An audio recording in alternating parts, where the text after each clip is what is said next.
Hello, this is Serge again with SoPro USA YouTube channel, and due to popular demand I've been asked to have a video on how to do hook timing. And we have a hook timing gauge set that will help you to set hook timing, and that's what I'm going to use to show you how you set hook timing. This technique works for most of the lock stitch machines. And for my demonstration, I'll be using a post bed machine. It can be, same technique could be used for a flatbed machine. This is vertical hook.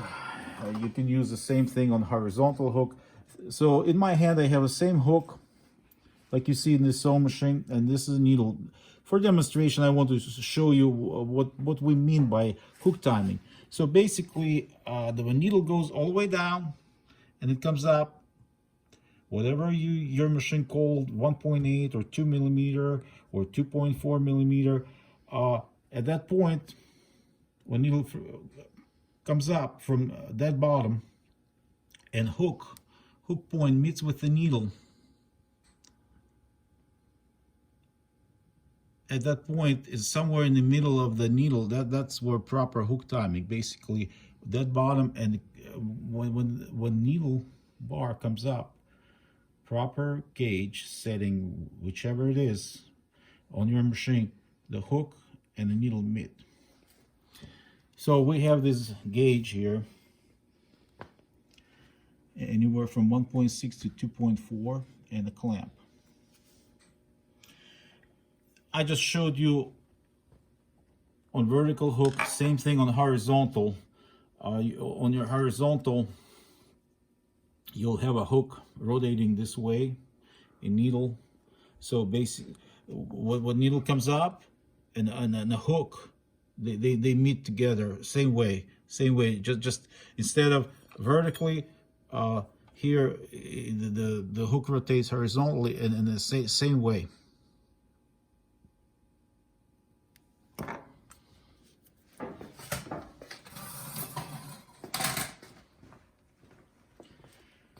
I took throat plate, removed parts, whatever needs to be, so I can see better. My hook coming in the close proximity to the needle for doing timing. And as any machine, they have a lot of things in the way. So the needle clamp gets placed on a needle bar.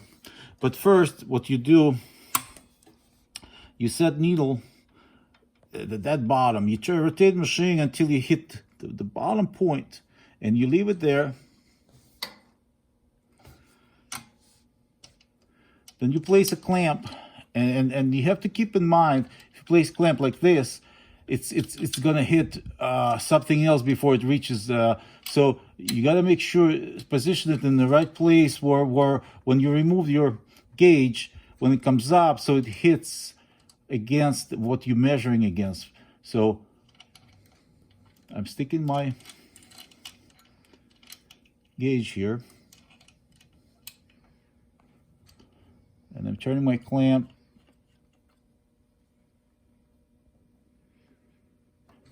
By removing gauge, it gives us that space, and turning in sewing rotation,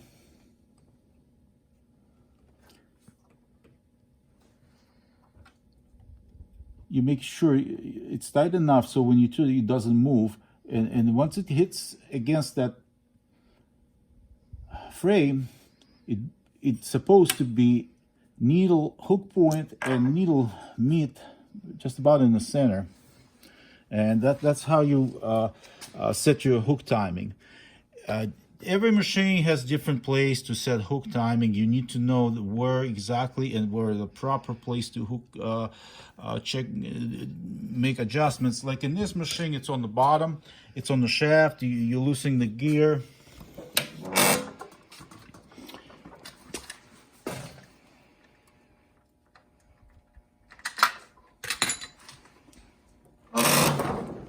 This particular machine, behind this cover, there's a large gear. You're loosening some screws, and then you move the gear. But the whole purpose of this video explain you what the proper hook timing looks. What happens if you jam the machine and the hook's gear can slip, and instead of being 1.8 or 2.4, whichever your gauge setting is supposed to be, it could be way out, and when you move it, and instead of meeting hook point meeting with the needle, it could be still pointing about here, so you know your hook timing is wrong, and then it needs to be properly set.